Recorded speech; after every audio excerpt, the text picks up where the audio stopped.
matter who you are, where you are, what your choices have been, and what karmic timelines and contracts you have journeyed, the light is calling for the reunification of all aspects of life in this realm now. It is calling for the cleansing of all polarities. It is calling for the rising of all sacred heart centers now. All are being summoned home to the greater light now.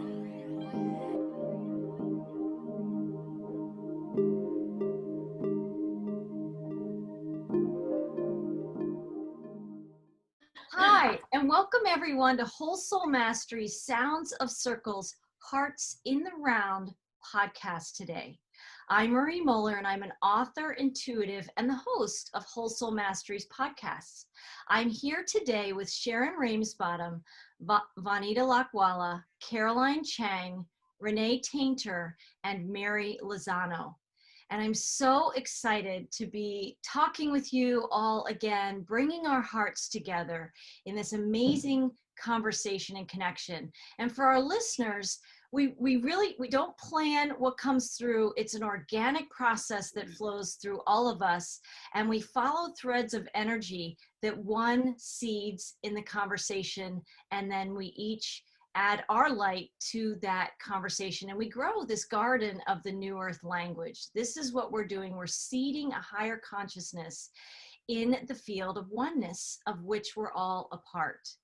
And today, I'm excited because we've each brought a question that we're going to ask of each of us. So who would like to get started, or I can start? Who wants to start today?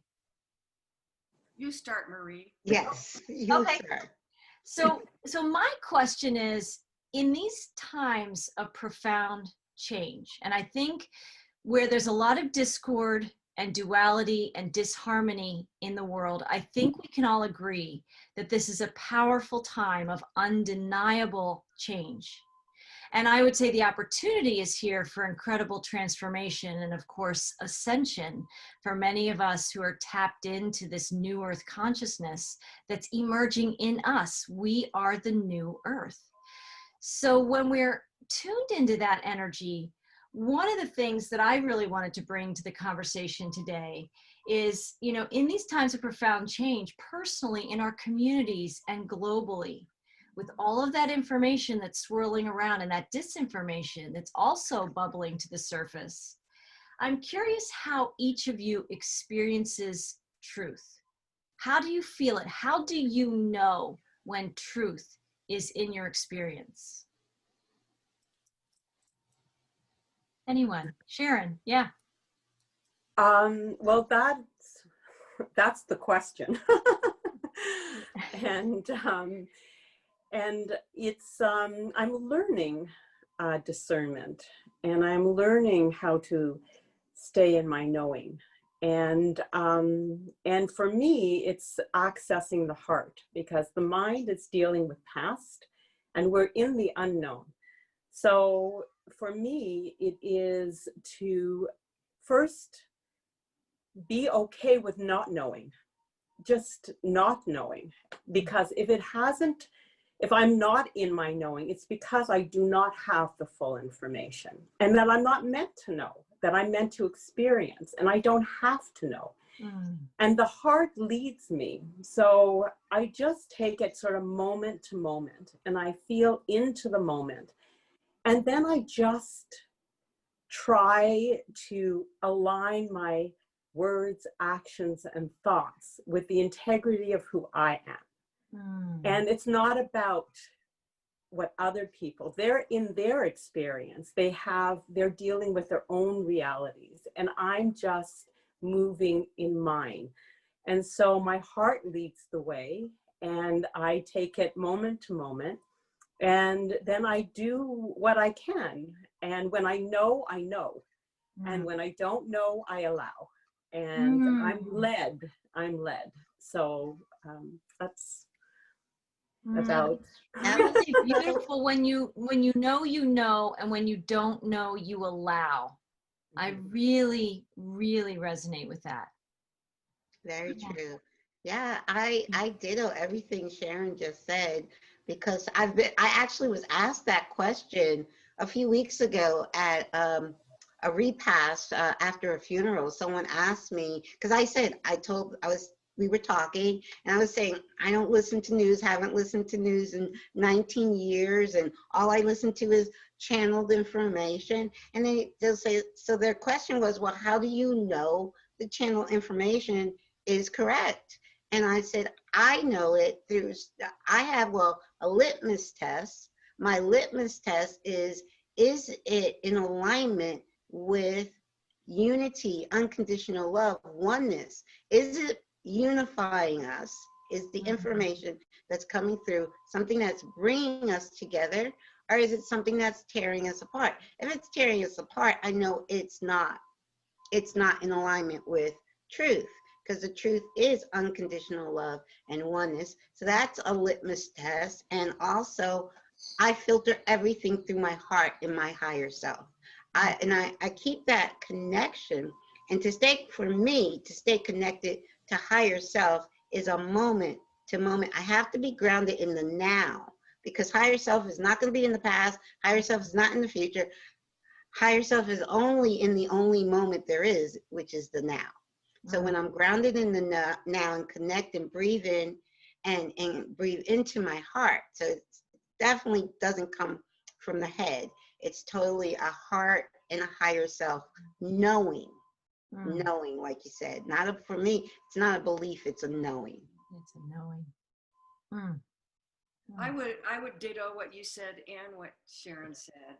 Same thing, because I have found myself in moments of unknown and maybe even a little bit of fear. And so in those moments, I also go into my heart and allow.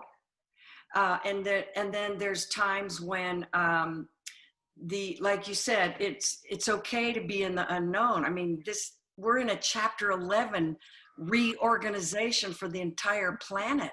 And so I become aware that my response to my particular unknown or what's going on with me does impact the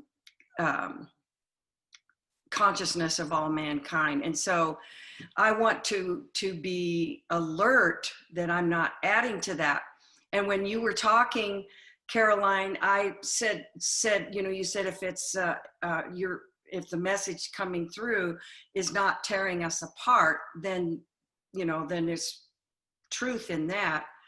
I look at it is inclusive, because we are inclusive.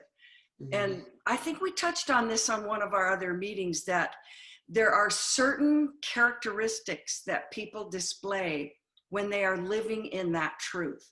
And being inclusive is one of them. And then, of course, all the faces of love and stuff like that. And so because this is such an unknown, and at the same time, it's not just about learning what truth is going on out there, because there are a lot of things that are being revealed as far as our human race and the things that have been going on, but also what's going on in me, because the light is working in me to bring maybe what's not in full alignment in me, that needs to be looked at. So we're like in this swirl, whirl of energy that is sometimes not so gently showing us where we need to look. And if you have any doubt about where you need to be looking, just hold on a little bit, because it will be in your face. Yeah. Very true. It is. And thankfully so. One of my questions that I'm bringing here today is about how the light works.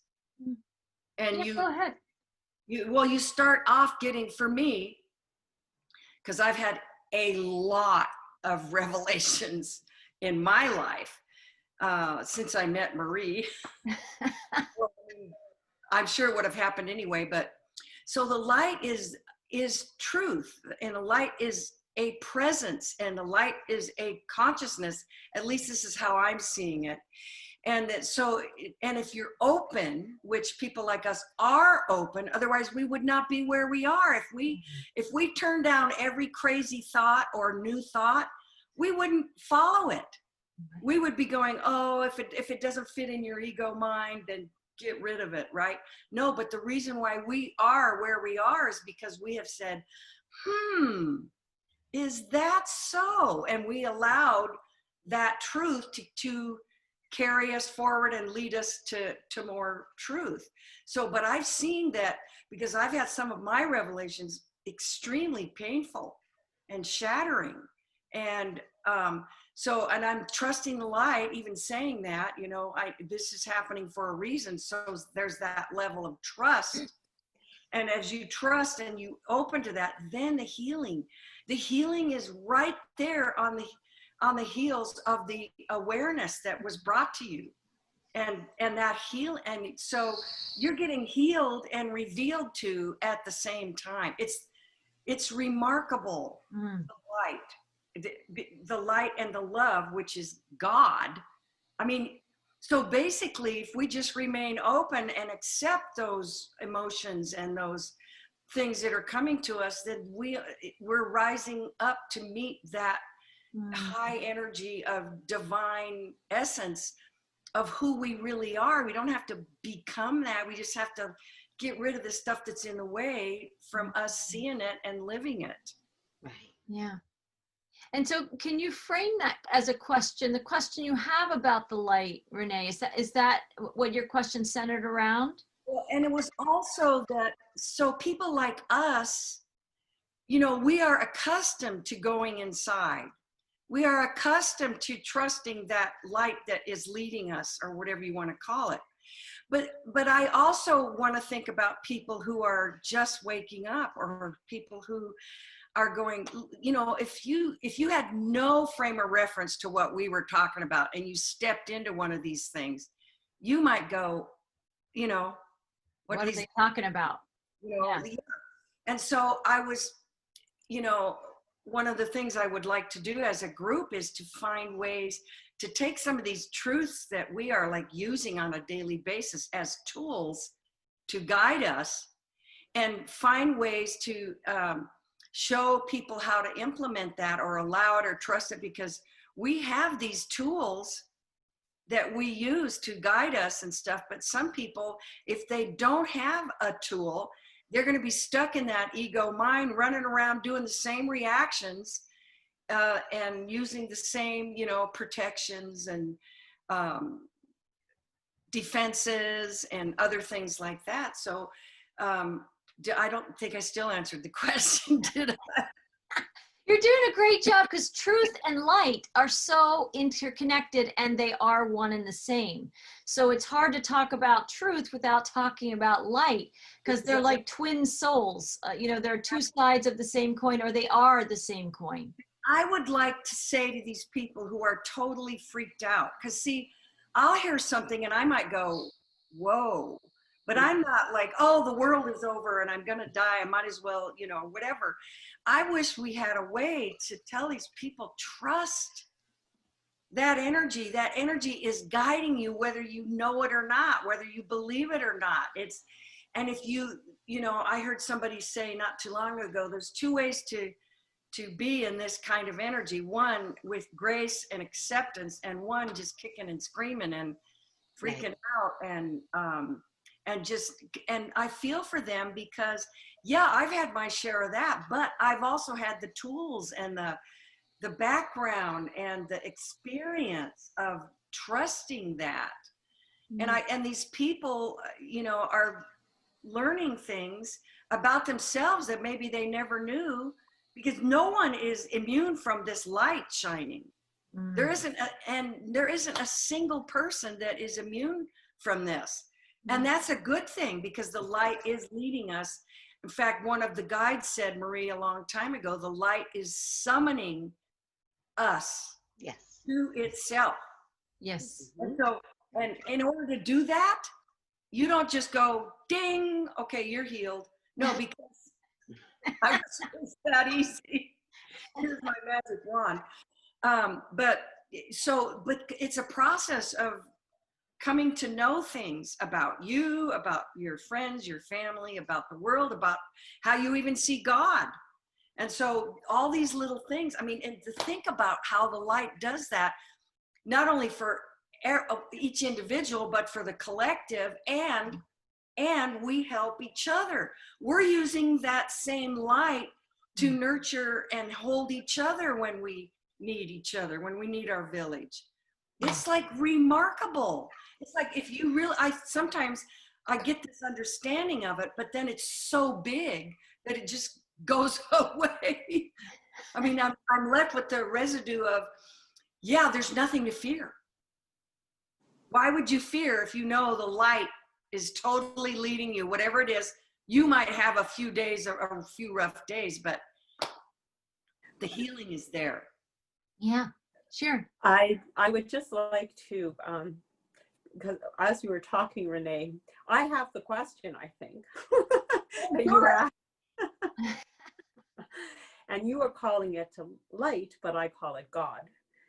And so my question for all of you, because this had come to me in a meditation a while back, and it is, what is your relationship to God, to the Creator, the divine light? Because that is light. It's God and the source of all things. And that's where love and trust is. And so when Renee, as you were talking, and you were bringing up God, you know, you were saying light, and then God would come in, and then you would go back to light, and then God would come in. And so I just wanted to hear from all of you as to your relationship with Source and the divine, and how, and whatever that means to you, how you celebrate it or how you connect with it or whatever, but just that was my question. So I thought that was linked to yours, Renee, but maybe not, I don't know. Vanita, do you want to take that one? Not really. Well, I have been a skeptic since childhood. The word God did not resonate with me, even though I come from a culture where religion is very strong, from India. And spirituality is a way of life, an everyday way of life. Everybody wakes up, does their puja. You know, puja is like a small worship. They don't start their day without this little sacred ritual, light a lamp. And then before every meal, there's a small prayer. It's a gratitude for not the farmers, but it's, you know, the divine creator that really brings us everything. And then in the evening, there's another lighting of the lamp. I was a skeptic for a long time because I love philosophy, but not a ritualistic dogma of any kind. So I kept away from it. But Spirit nudged me quite a bit, I suppose around in the late 1998 and all that. Just said, okay, get off your high horse. You don't know everything. You're not that smart. Not that wise. Okay, and then it dropped me plonk into yoga, which is an inner journey, and it's the journey back home. And now I'm fully invested in it. It's brought me great peace and harmony and immense power. I feel the creatorhood through this pranic energy that comes in when I meditate, and I practice every single day, twice a day sometimes. So this cosmic energy that's coming in, that's prana, life force, and nobody can get away from it. It is actually flushing us out. So it is what is the first, there's a sutra in the Patanjali's Yoga Sutras. That's the text, it's the spiritual text for yogis. And it's yoga chitta vritti nirodha. With yoga, with the connection that you make between the personality and the higher spirit, they come together, they merge. When they merge, guess what happened? This personality ego gets flushed out. This becomes a conduit for that to come in. And now you are divine. So that's the first, but the practice, it's the first shloka or sutra. And that one sentence is followed by 4 books on Wow. how to get here, how to get here. But this is what we have to do. The goal is set right in the beginning, and then you have to go through the tribulations if they are necessary. So we basically get scraped out. In that we find our God self. So then that God is not out there anymore. That God is pouring in, that consciousness is clear, that's the purification, and the entire humanity now is being flushed out.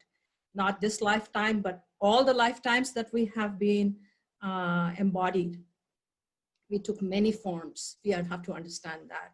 So many forms, many lifetimes, and what shows up as a personal story, which may be a challenge, is that we have to say, thank you, I'm graduating, it's coming out. It's surfacing, it has to surface. It has to. And for us light workers, we are light workers, light warriors, we are light holders. My latest message is about just holding the light. Be in the world, but not of it. That is what I'm told to be. So that discernment that we practice in as yogis, we practice discernment all the time. We withdraw our senses from the outer world. We take a vacation from that so that nothing comes in from the outer world. Like a tortoise, it pulls in all its limbs and it goes under the shell. That's what we do very, very often.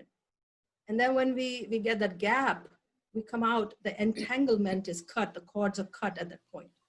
We come out and now we are creating, we are interacting, but we are not off the world, we are in the world. And this is what my guidance told me yesterday.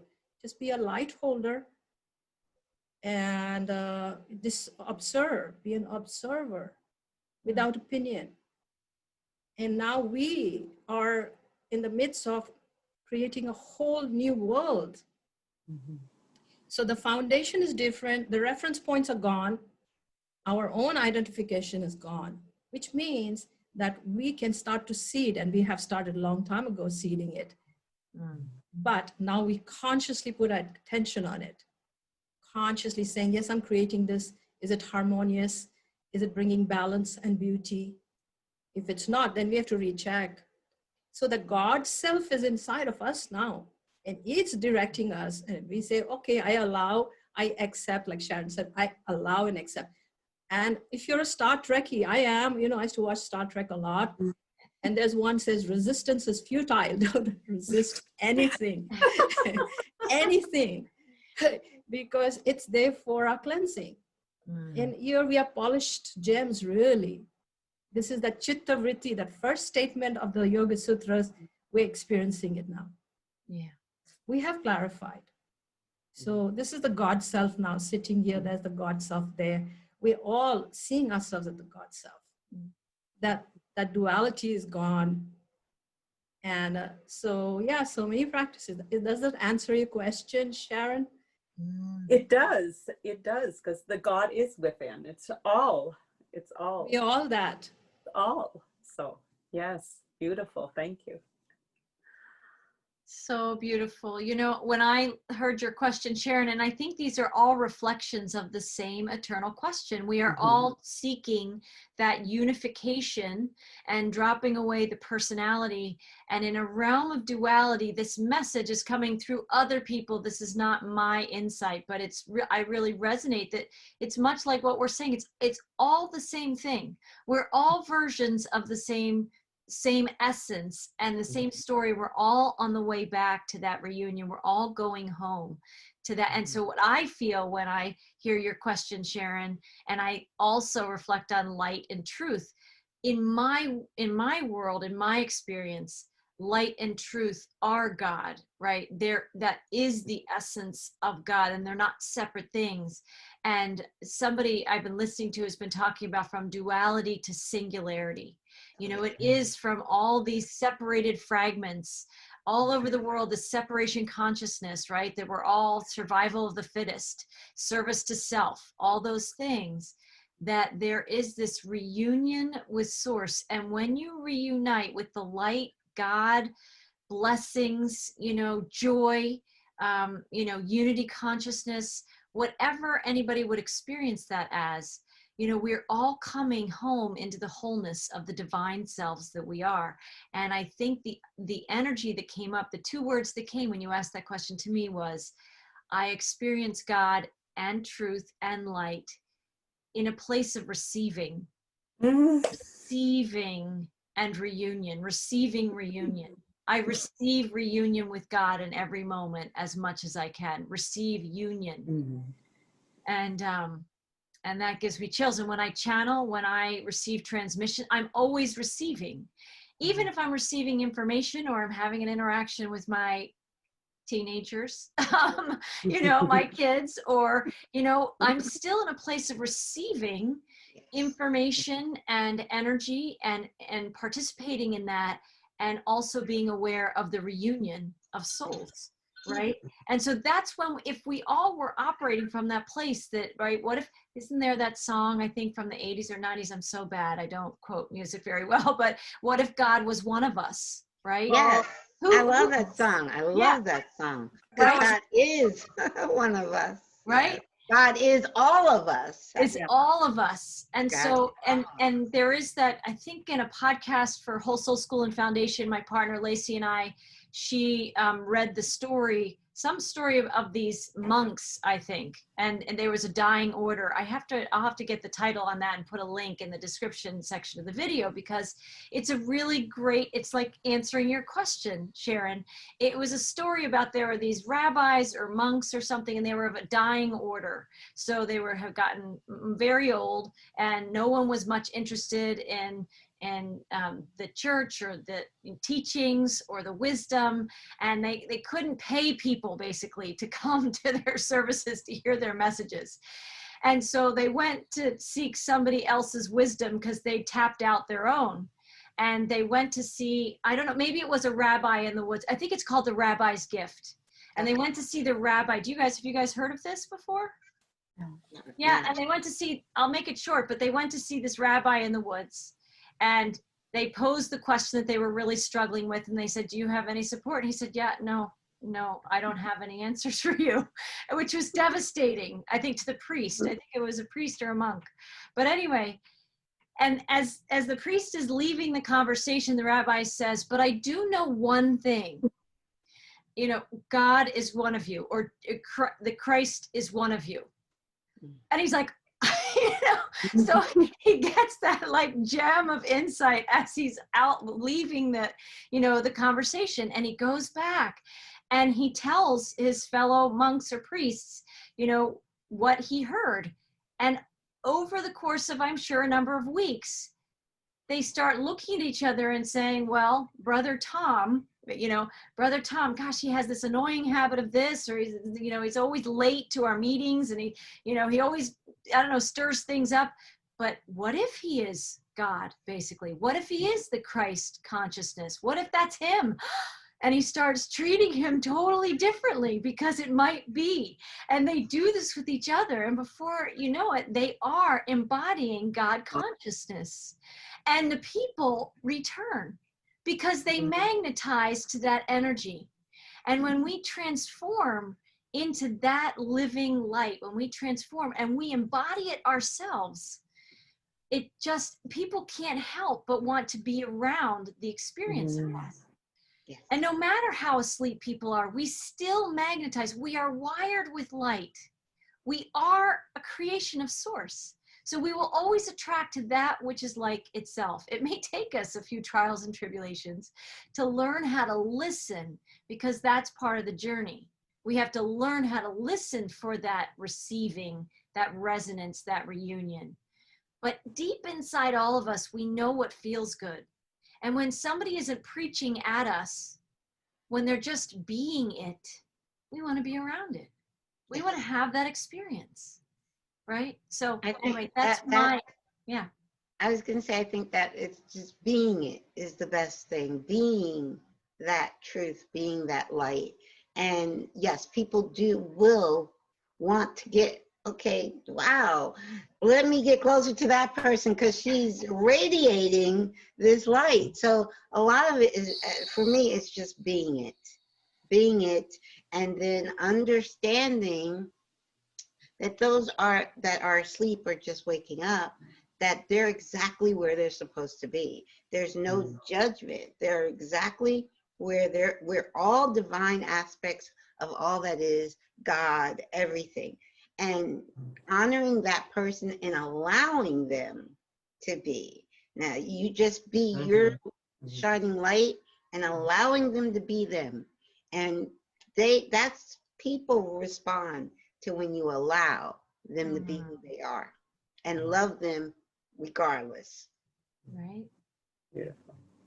And it's trusting the God consciousness or the light consciousness or the unity consciousness, whatever you call that, in them to emerge and to be what it's meant to be, right? That is that trust. I think you used the word trust a number of times, Renee. That is trusting. You're trusting the light in yourself to trust the light in themselves, their God selves, basically to lead. And however that's expressing, that's what people need to do. But the convoluted piece in here, in that journey, can be that sometimes we take on others' trials and tribulations. Then now we've gotten entangled into their journey instead of embodying our light, right? And I lost a friendship years ago over this very essence. It's interesting, that's coming into my consciousness right now, because a good friend of mine essentially thought I wasn't being my God self if I wasn't joining the suffering. And I just come out of a lot of suffering at that point, and I reactivated in this newer understanding that I had, that I am light, right? We all are light. And I understood in that moment that when I join the suffering, I'm not embodying the light that helps remind the people who are suffering that the light is within them too. Right.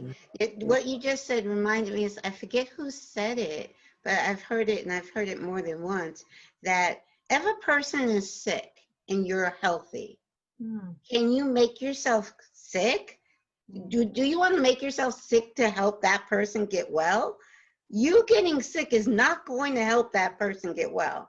So that's the same kind of analogy.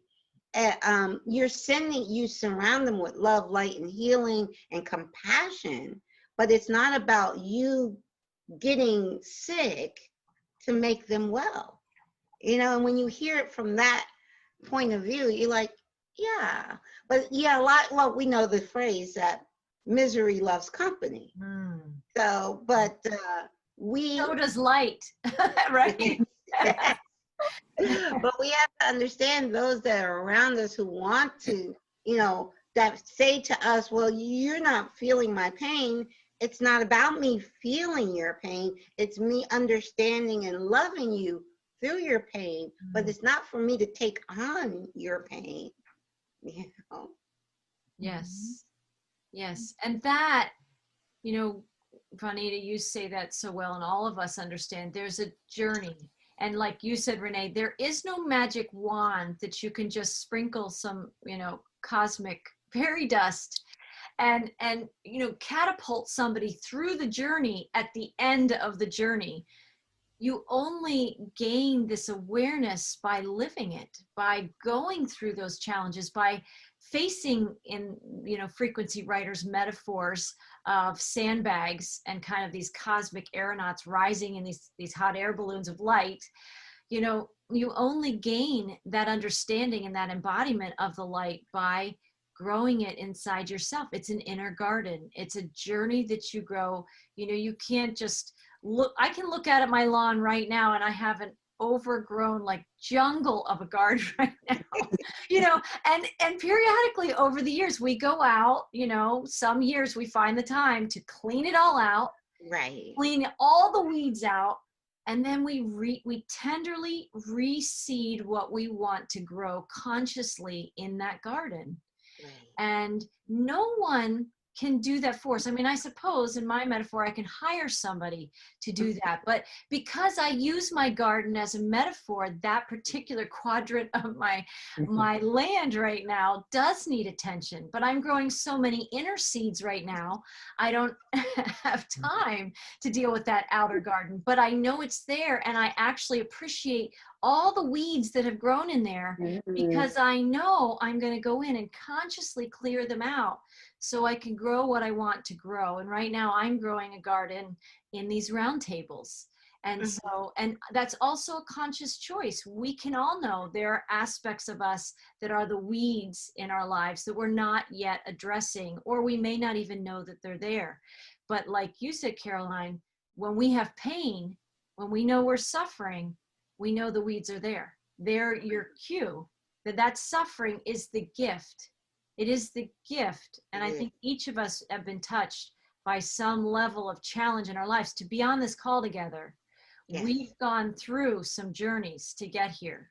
And anybody listening to this, I just want to say this last thing. Anybody listening is, you know, life is the journey. We are here to live these experiences. There's no mistake.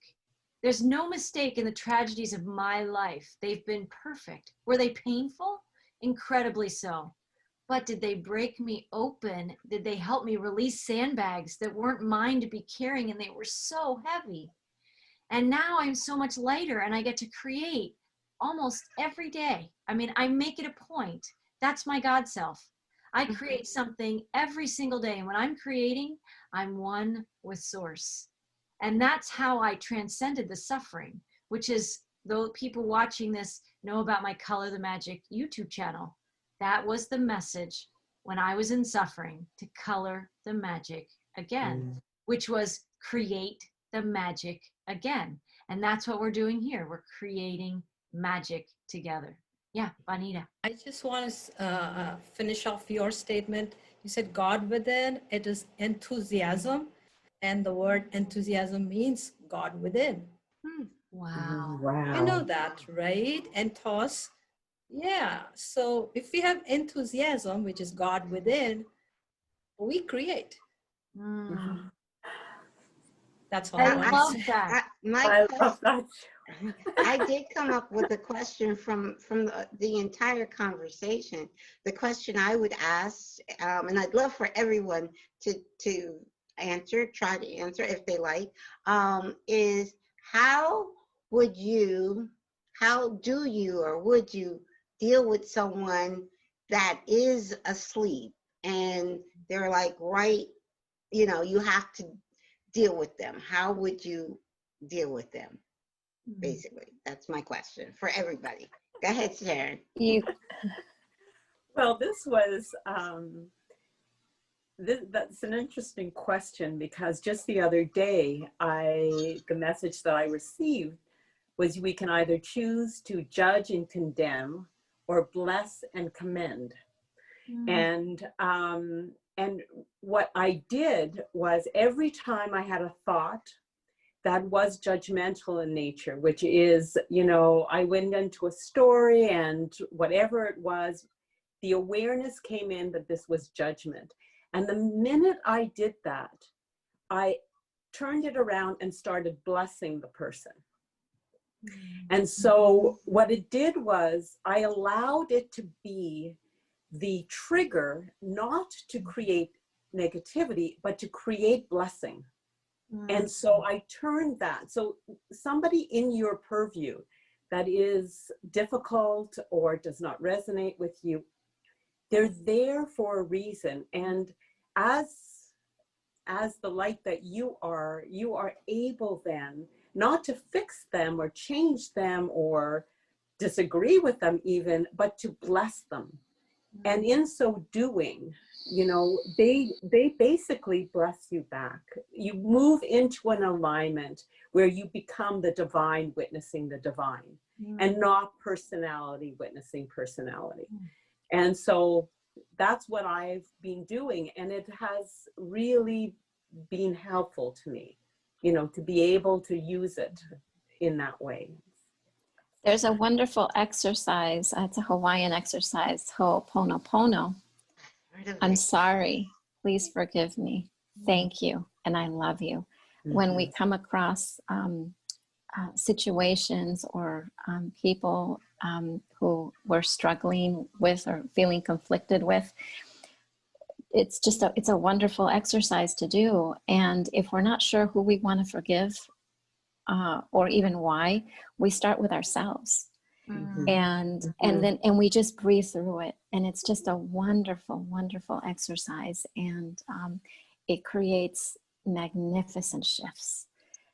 Yes. Thank you. That is so, you can feel that like soothing energy that's in that prayer, that's in that intention. Yeah, that's amazing. It is, and that's that alchemy.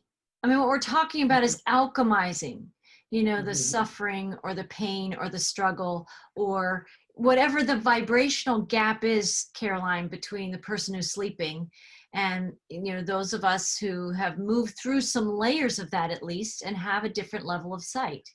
Right. And that alchemy in the blessing of it and sending them love, sending them light, sending them whatever positive vibrations we have, it transforms the dynamic that we have. And it does, it brings us into a greater alignment. I like how you said that, Sharon. Powerful. Yeah. Renee, did you want to comment? Well, if you see the divine in everyone, you don't just see the human. Right. You see the divine. You may not be seeing, you know, evidence of it in that moment. But, you know, like I mentioned somewhere, when I was a flight attendant, and I was learning all this amazing stuff, what a place to experience and practice, except on a giant airplane with 400 people. So I would walk through the aisle, 2 aisles in the coach cabin, and I would walk down my aisle and I would just see this sea of humanity. Wow. And each one of them was a divine human, and they may not know it, most likely not, but me seeing them had an impact on me. Yeah. You know, so that's how, because I have several friends that are really asleep and they swear up and down that they are open-minded. Oh my goodness. No, Renee, you're tickling me because I asked the question because of an experience I had just a few days ago on Facebook, of all places. And I have like tons of friends on Facebook, friends, because of my show. And so this particular Facebook friend, who I don't know in person, but she's spiritual, and she's been sending me to her website many times to look at the work she's been doing. And she's like, she feels she is wide awake. And then we got into a conversation, basically just Facebook conversation, because I had so far today, I had, you know, I don't know what's going to happen tomorrow or in November, but I pretty much have decided I'm not voting. And so I forget how I made that statement. It was, oh, I know. A friend wanted me to listen to Joe Biden's acceptance speech. And I send him a lot of stuff, and he listens to all my stuff. So he sends me something. I'm like, I got to be fair. I got to listen. So I listened. And so I replied, you know, okay, he does start. The reason he wanted me to listen is because the acceptance speech starts with light, being on the side of the light, and unity. That's how Joe Biden started his speech. And I was like, yeah, nice words. But there were other things he said later on in the speech that didn't resonate at all. So I'm saying, and so I just said, you know what, at this moment, I'm going to walk that middle path. I'm not taking sides. I'm right now neutral, but we don't know what's going to happen in the next 2.5 months. So anyway, so because I made that statement, she was trying to impose her belief that I have to vote. I'm like, no, I don't. But the whole conversation, though, at the end of it, I had to just send her love and light. She was very stuck in duality. Totally. Everything she said, I tried to bring her back to unity. Wasn't having it. So, but it's interesting when you're dealing with someone that feels they're awake, very much awake, and they're still very stuck in the duality. Because for me, and I've been saying this for 5 years, it's very simple. It's either we're one or we're separate.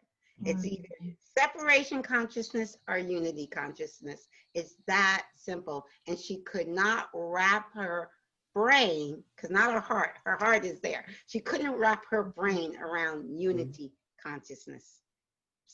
It is amazing.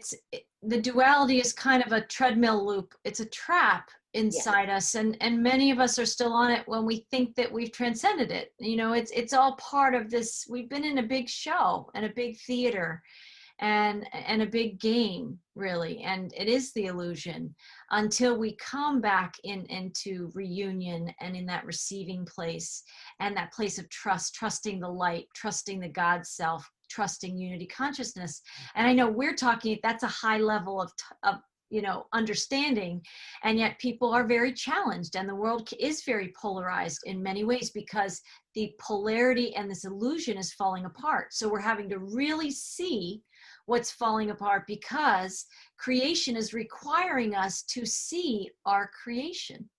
We are having to see what polarity and duality in its negative forms have done so that we can create something new. And there, you know, one of the ways that, this isn't the question you asked, but you can see people, even if they're in the duality, but they're at peace inside themselves in the duality.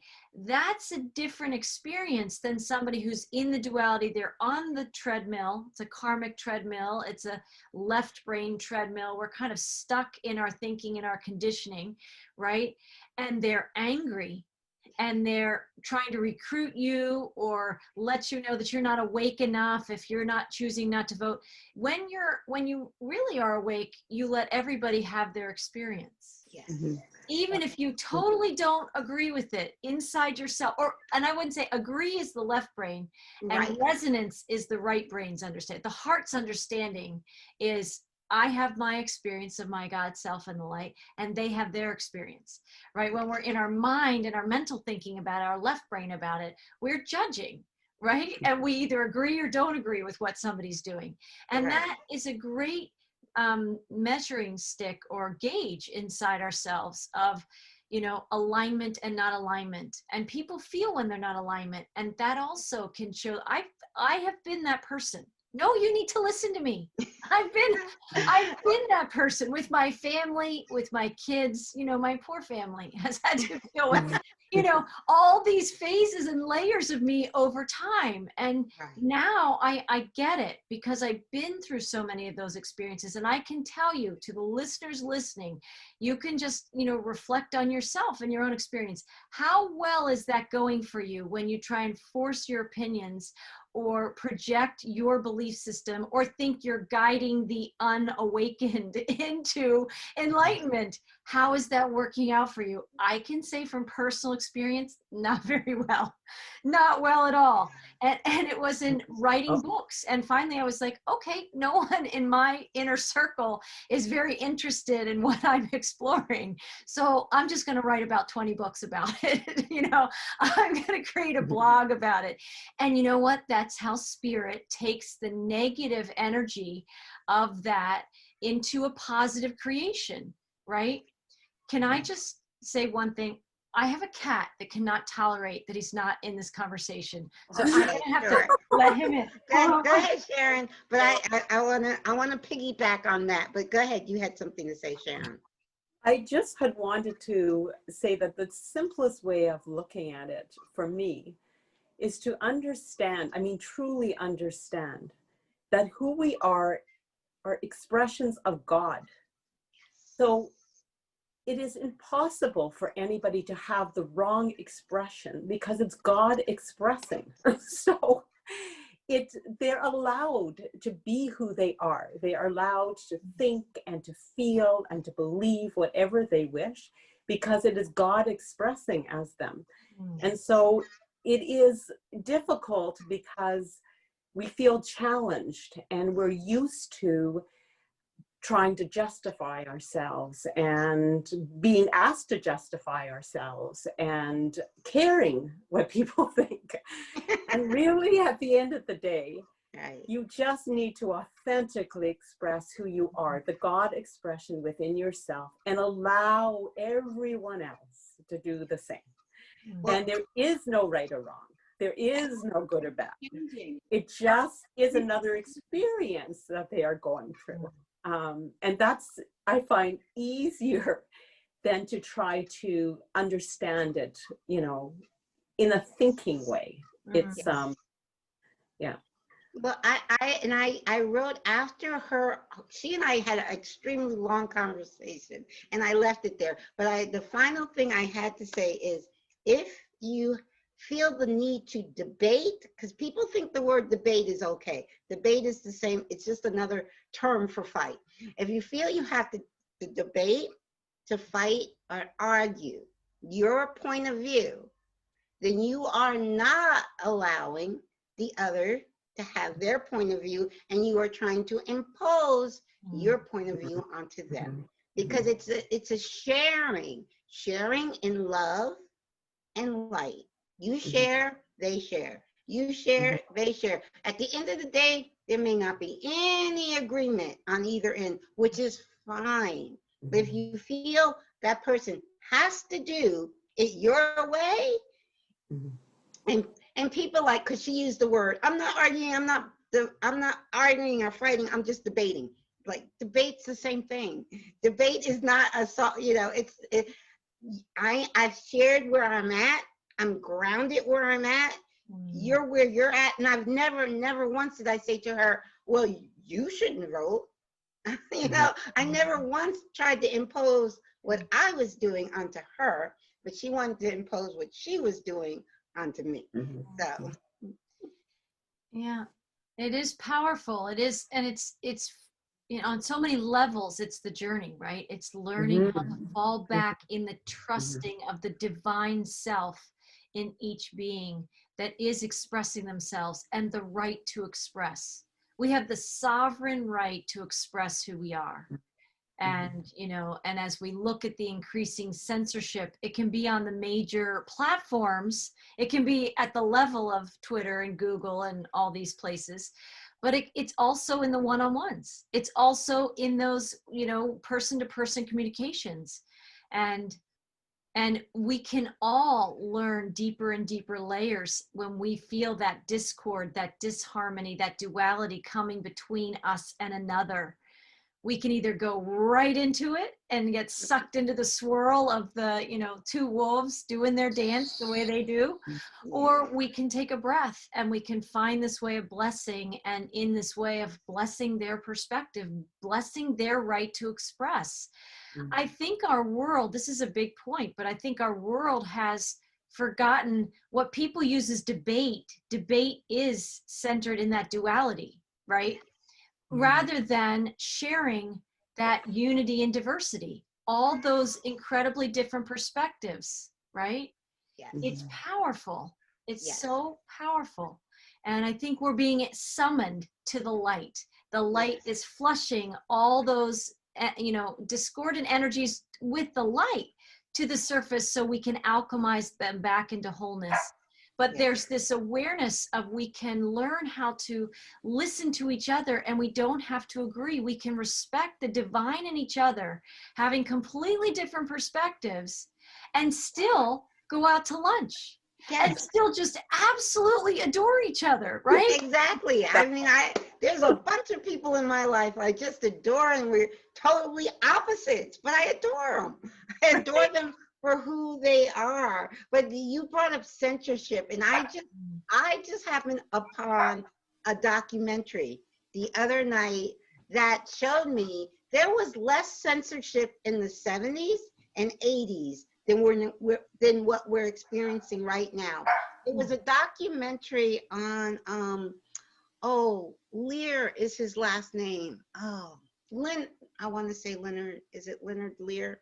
But he was a producer. He produced All in the Family. Okay, remember All in the Family from the 70s? And they would always, there would be the son-in-law and Archie. And so they were always presenting both sides, opposing sides in All in the Family. And that, you know, he opened that door. He did a lot of shows in that era that opened the door for debating on TV, and they would show, but when I watched that documentary 2 nights ago, I'm like, they had less censorship in the 70s than we're having now. We cannot, in mainstream media, you cannot have a open discussion if it's not the mainstream narrative. You can't. There's censor. You're not saying what CNN said. You're censored. You know, it's just, I'm like, there was less censorship in the 70s.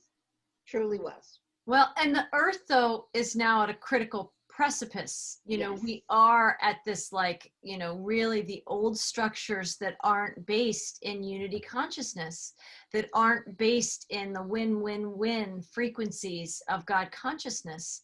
And, you know, they are falling away, but it's accelerating. So we're seeing the old try and hold on to its grip of the narratives, and also that, the energy of, if you talk about unity and diversity, that kind of sameness that we all have to like be, oneness isn't sameness, which is what you're talking about with your unity and diversity message, right?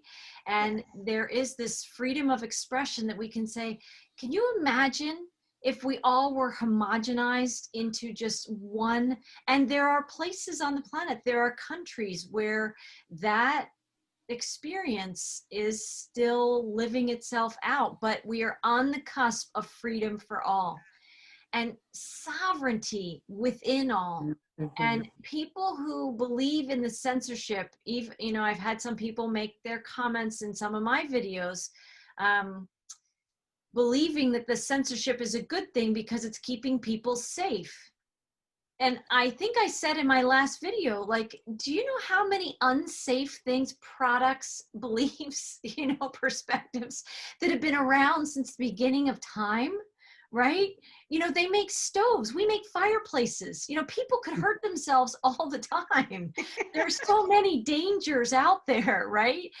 And censorship is not going to keep us safe. It's trusting the sovereignty inside each and every being to lead them into the experiences they need. And for some people, what I'm saying would be a radical view, that we have the sovereign right to believe and think inside ourselves and to express who we are the way we do. And that means we have to make room for others as long as we're not hurting another, right? You know, and they would say, I guess, people with some extreme views, I guess, if you want to say that, could be hurting other people, but people haven't gotten along in separation consciousness for many, many, many eons of time. Exactly. So it's interesting when you reference the 70s, we you know, right. And here we are, but the energies are amplifying. The earth is breaking free. We're feeling this like masking of the throat chakra it just is unsustainable. So anybody that's trying to censorship is what will crumble, because it's not aligned with source energy and the divine design. And those of us that are experiencing some version of censorship, whether it's with family members or in social media or in our circles where we travel, you know, we just have to know that, again, we can go into that embodying the light of our truth, embodying our sovereignty, and, you know, and allowing that to expose itself. And I think the guides have sort of spoken to that in some of my more recent transmissions of like, the light will withstand scrutiny very well. Exactly. And censorship is going to get scrutiny very soon, because the light is bringing itself to. It's already happening. It's already happening. It is already happening. It must be, there's some energy, because my cat has like been absolutely drawn into this conversation, and I hear his dog, but the animals are saying, the dog. You're the cat. Right? Yeah. Oh no, my cat, and there's a dog. But you know, they want to be a part of this. They're actually celebrating the liberation that's happening, the unmasking of truth, which is somehow where we started. So, did anybody else, Vanita or Mary, did you have questions to ask of us before we close out? What kind of guidance can we provide somebody who is suffering, and who isn't, who doesn't have the tools necessarily to assist them, or who is maybe not open and receptive, but who is in a dark place? It's a powerful question. Do they want advice? Oh, Okay. That's a good question. No, go ahead, Renee. Because I have tried, you just say one little statement and your reaction or response will tell you if they want more. And most of the time, for people that I know that are really asleep, they're not interested. In fact, they're questioning me, right? So it's one of those, but if you make one little statement and somebody turns to you and says, really? And then they've like opened a little bit. So then maybe just give them a little bit more. You don't just like blast them, but they will, if they want a little more, they will keep listening. But my experience for, a few people in my life, no, not in, when I would just say one little thing, no way. So I just see the divine in them and allow, because they have their own presence of the omnipresence. Each of us has our own presence of the omnipresence. So it's not my job. But I know what you're saying, Mary. I said it earlier. These people, they don't have the tools and they're suffering, and they're coming from the left brain. I've been learning hearing a lot about the left brain and right brain, and that if you're in your right brain, it's connected to the heart. The left brain is not connected to the heart. Right. And so we are connected to our hearts. And those people, if they could, then the heart would start talking to them and saying, look, it's okay. It's okay. You just let's just let go of this and trust.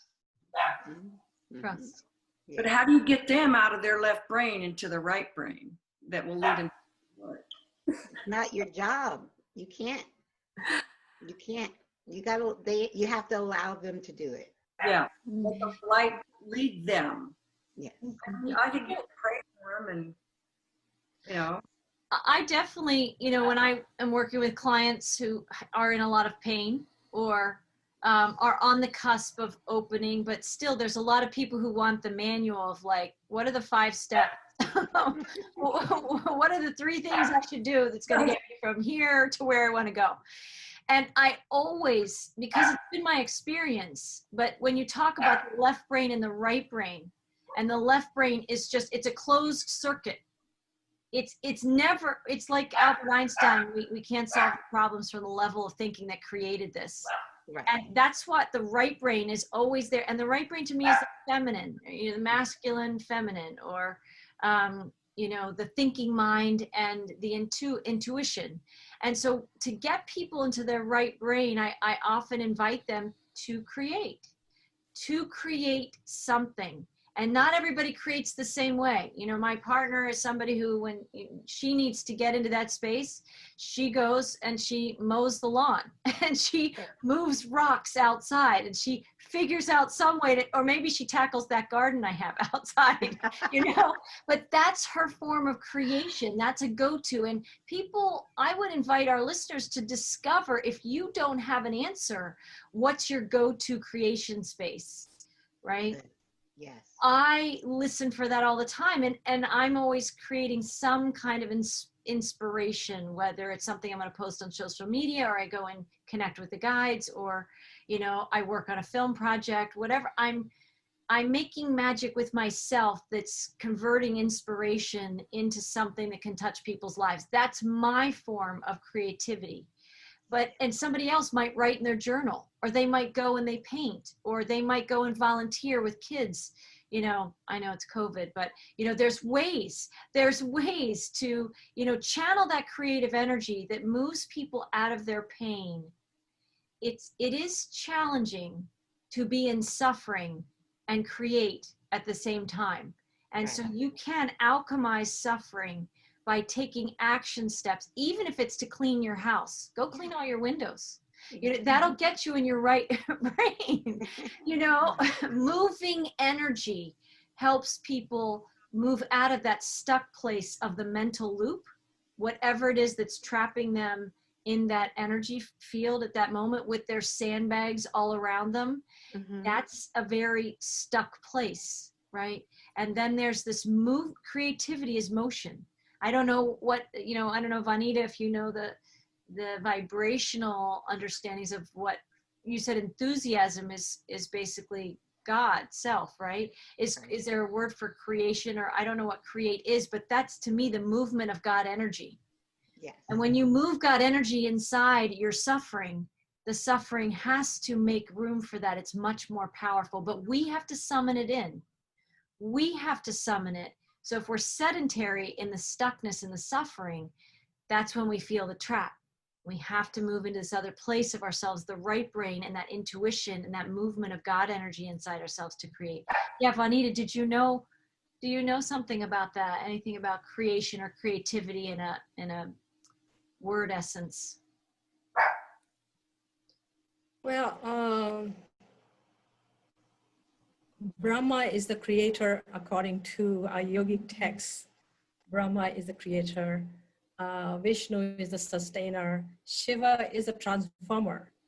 And we all have that within us. We are all creators. We sustain our creations. And there comes a time for our creations when they serve their purpose to exit. And that's when Shiva comes in and says, okay, I will transform this to a higher level.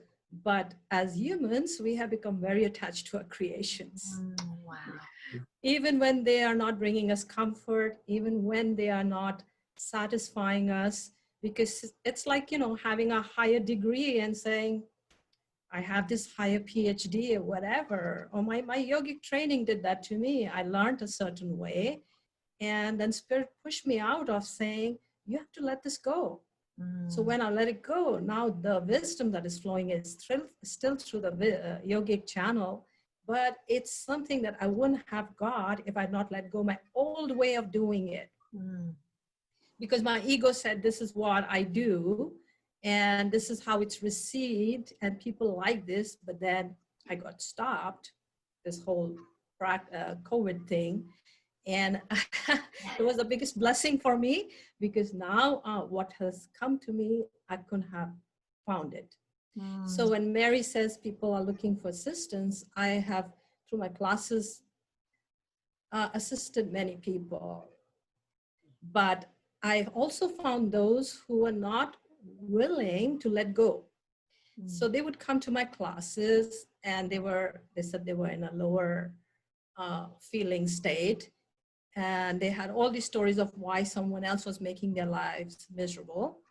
And I was always there to assist. I noticed that at the point of time, they wanted the peace that I had in my practice through my life and everything, but they won't let go their patterning. So they wanted to have the cake and eat it too. And it became a weighing down for me, because it became like, you make me relax, you make me feel better. But the next time they would come, they had the same story of grief and grievance. And I realized I was enabling them. We cannot be enablers. Right. We are not serving them if we are enablers. So when they are ready, they will say, I'll shed everything.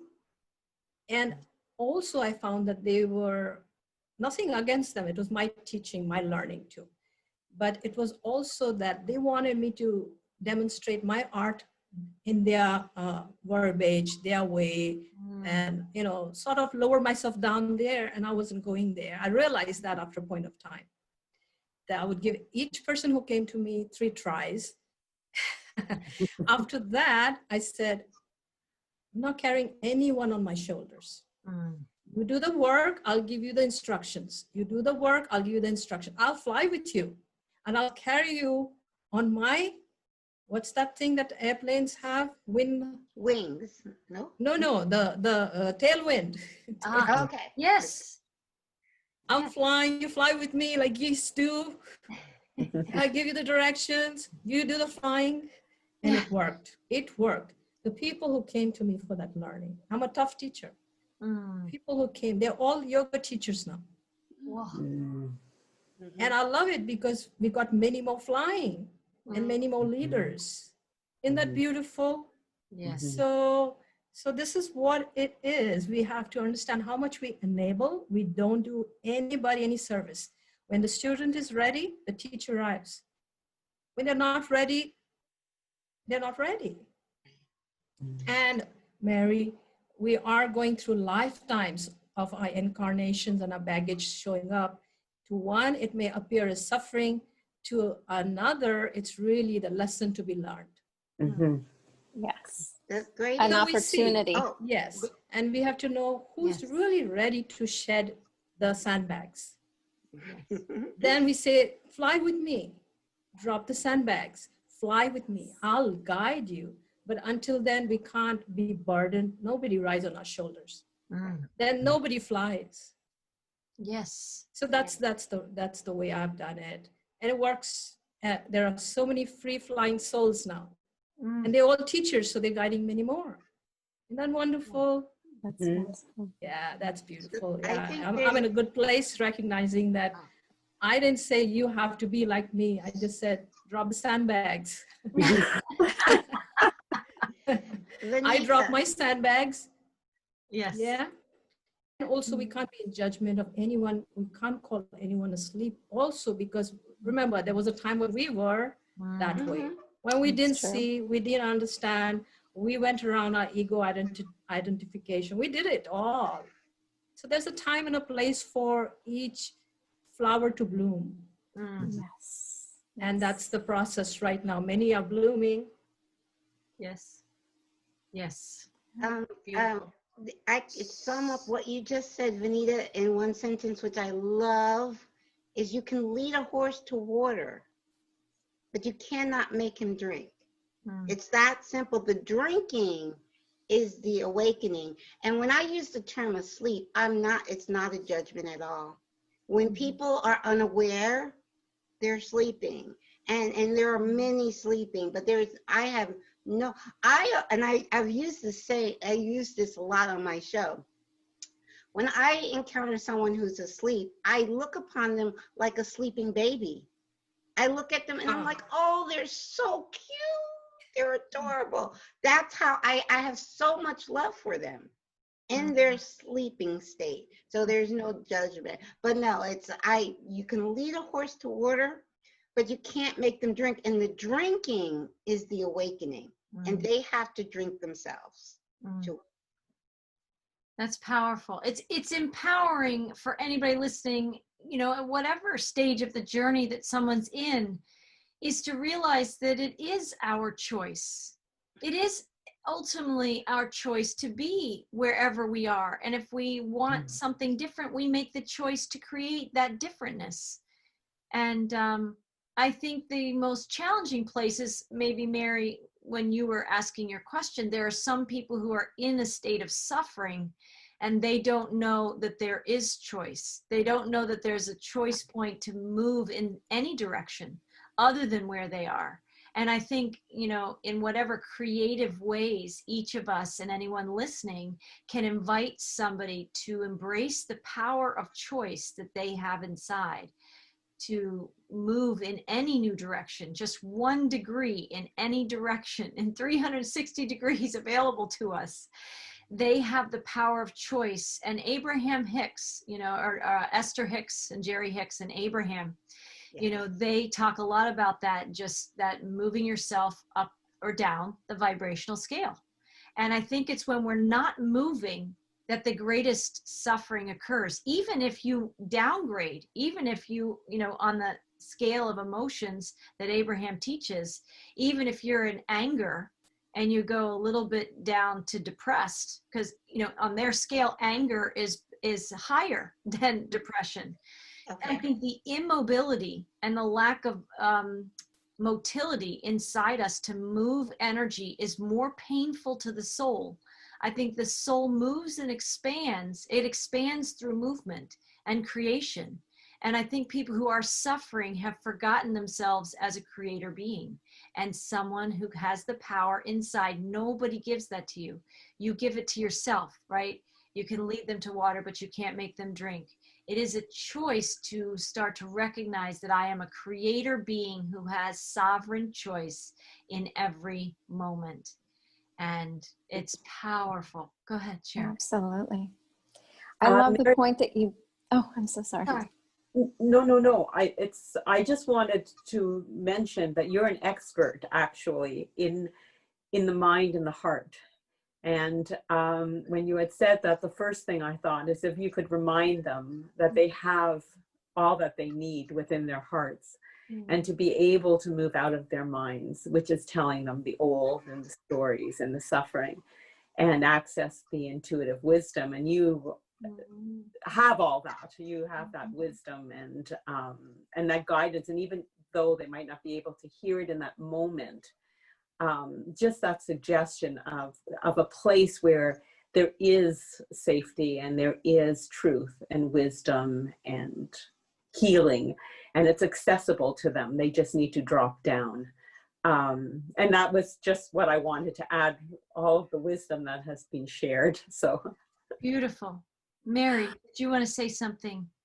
I love the point that you made about when a person feels stuck, to embrace creativity, whatever that means for them, if it's exercising or cooking or painting or gardening, because it's in that quiet space that tricklings of divine wisdom and guidance flow through and create a shift.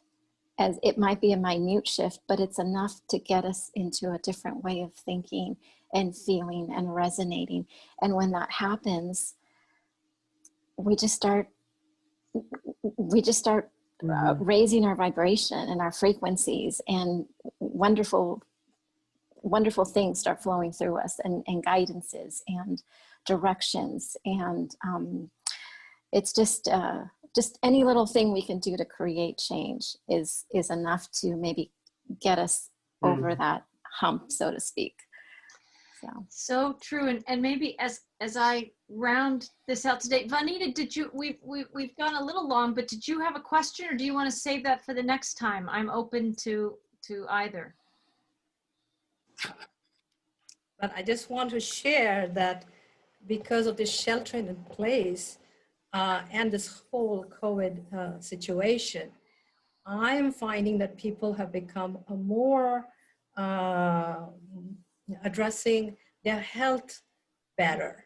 So they're taking care of their body better. They are looking at nutrition, diet. Of course, many are practicing yoga because of the breath being a focus, and respiratory muscles have to be toned. Mind has to be quietened down. So this has actually brought many into these modalities which they had ignored earlier because, well, life just went on and there was excessive consumption and no time for exercise because, you know, we have a busy day. But because of this, everybody is focused on their health and well-being. So it has brought more awareness in that way, because these new energies that are flowing in is looking for healthy bodies. We are conduits for the energy. We are this physical, we have a physical vehicle which was surviving in the old 3D earth dense modality or paradigm. Now we are up leveling, the cosmic energies coming in are 5D, and they are looking for healthy bodies with as much as possible the density released. So we have to eat light, non-pesticide, non-GMO foods, drink plenty of pure water, rest a lot, rest a lot. There is something called yoga nidra we practice, which is yogic sleep. We sleep, after a practice, we can lie down and relax the entire body. Without the relaxation, the energy comes in and we get frazzled. So this relaxation is key. It's like usually a 30-minute part by part relaxation of the entire body, front, back, side, and internal organs. Because guess where the energy is going to reside? In our body cells. So it has brought more awareness. People are looking at an alkaline diet and going more free of animal products. Animal products stay longer in a digestive tract. So cutting down on dense foods, foods that we are not able to digest. Because anything that is staying in our body is fermenting, and it's called stagnant energy. So we also move deliberately in yoga. The postures, movements are deliberate to detox ourselves. And we do certain practices for cleansing our inner plumbing, so to speak. Know what plumbing does when there is something stuck. Nothing flows and it bursts. So this is what I'm seeing, is that people have become more aware. Of course, our consumption is cut because the stores, we don't go to the stores that much. We are not packing on possessions. So in a way, this has been a blessing. I know it's been a blessing for me because I have now imbibed even more wisdom. And it stopped me from my many doings. I have planted a vegetable garden, growing vegetables, which I never would have done if this was not the case. And we are delighting in, getting vegetables from a garden and making soup and stuff and being very proficient. See certain things we wouldn't have done if we hadn't been stopped. So I'm finding that this is definitely a blessing for many of us, even though we may not recognize it as such, but it is. That's what I wanted to share. No questions, but just a blessing. Oh, Yes, thank I you. just wanted to ditto what she just said. This, honestly, I view this entire situation from mid-March till now as a global blessing. It truly is. There's so much happening that humanity, this is truly the Great Awakening that we were told of. That's in the Bible. This is the Great Awakening. And it's all a blessing. It truly is. And it's interesting, as we round this out, in the last 24 hours, I was getting this message from stress to bless. Yes. Right, from the stress of the situation, the blessings are coming. It is an invitation to, and bless is another version of bliss, right? So from stress to bliss, I know, it's quite a leap for some people, but that's where we move in just that sovereignty of choice, to just, make the choices, whether it's through yoga or the different practices or, the books we love to read, positive energy, really moving energy in that vibrational scale. Does this choice make me feel better or worse? Do I increase my vibration or decrease my vibration? Do I gain more life force? Do I lose some life force? Does this friendship or relationship I'm having, does it increase my vibration, or do I feel drained after every experience? We're really learning in this time of COVID to become these conscious creators, taking care of our bodies, taking care of our spirits, attending to our lives and our very life force in a different, much more conscious way. And not everybody is receiving those cues. But if they're struggling in some way, I would say they are receiving the cue.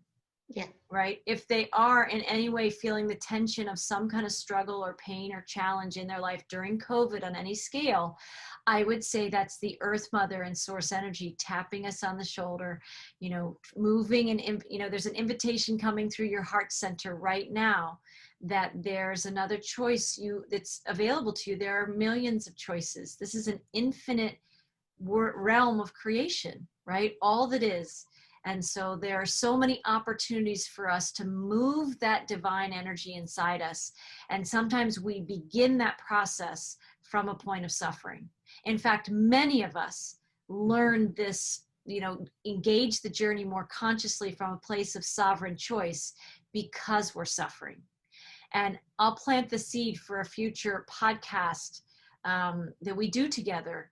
But in my experience, when I was in the deepest, darkest places of my journey and I was in suffering, the guide said, when you are ready. That was their guidance to me over a period of nearly 5 years. when I would say, when is the suffering going to end? And they would say, when you are ready. And it was a question mark and it was a statement. It was an invitation and an affirmation at the same time. And in the context of our conversation today, I realize now it was an invitation to sovereign choice. Mm-hmm. And so when you're in the place of suffering, you feel like you have no choice but to suffer. And that's the trap of the illusion. And our podcasts, our roundtables, our heart sharings are here to just invite people to that movement of energy inside, weaving the heart and the mind together, activating your divinity codes to be the sovereignty and the divine empowerment and the true expression of your light that you are.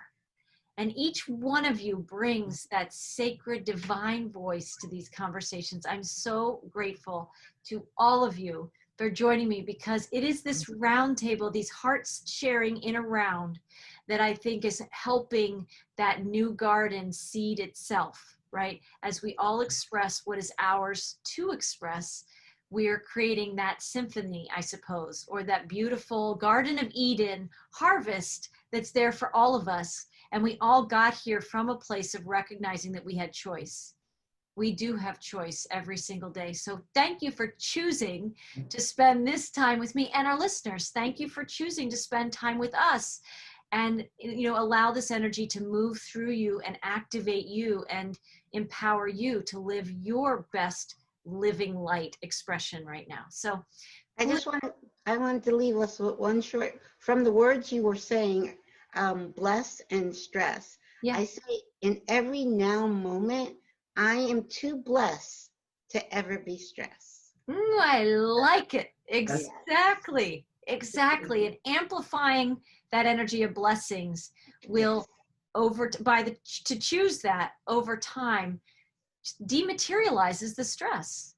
When you're celebrating and embracing blessings, the outcome or the natural consequence of that is that stress evaporates. It just starts to leave our lives.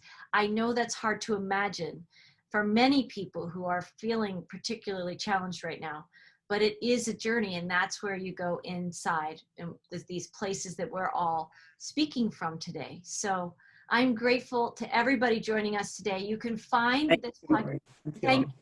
Thank you. Thank you so much, Marie. Love you all you ladies. Love you all too. Thank you all. Thank you. And find us at Whole Soul Mastery on YouTube, and also wholesoulmastery.com. You don't see our videos there, so right now you have to go to the social media platforms. Eventually we may have a new platform, but right now our most active expression of these podcasts is on YouTube at Whole Soul Mastery. So thank you. Blessings, everyone. Until next time, have a great few weeks. Namaste.